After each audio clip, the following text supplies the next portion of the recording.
Leo tuangalie aina 5 za nidhamu binafsi kwenye maisha. Ni jambo la muhimu sana kuwa na nidhamu binafsi. Hii ni hali ya kuwa na uwezo wa kujisimamia, kufanya unachopaswa kufanya na kwa wakati unaopaswa kufanya bila mtu yeyote kukusukuma au kukusimamia ili ufanikiwe kwenye maisha yako ya chochote kile unachokifanya.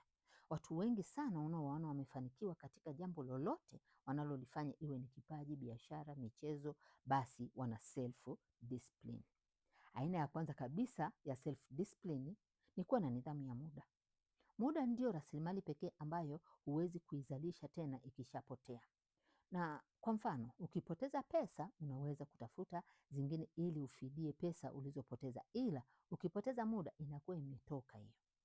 Watu wengi wenye umri mkubwa huwa wanajutia kupoteza muda na wanatamani kama muda ungekuwa unarudishwa nyuma wangefanya mambo makubwa zaidi. Nataka nikwambie kwamba mentor wangu Makteni aliwahi kuniambia kwamba miaka 20 baada ya leo utajutia zaidi kwa mambo ambayo hukuyafanya kuliko yale ambayo umeyafanya leo. Inawezekana unajiona una muda mwingi sana, unaweza kuutumia kuangalia movie, kulala siku nzima, kutembea social media, kuangalia mpira, kwenda klabu na vitu vinavyofanana na hivyo.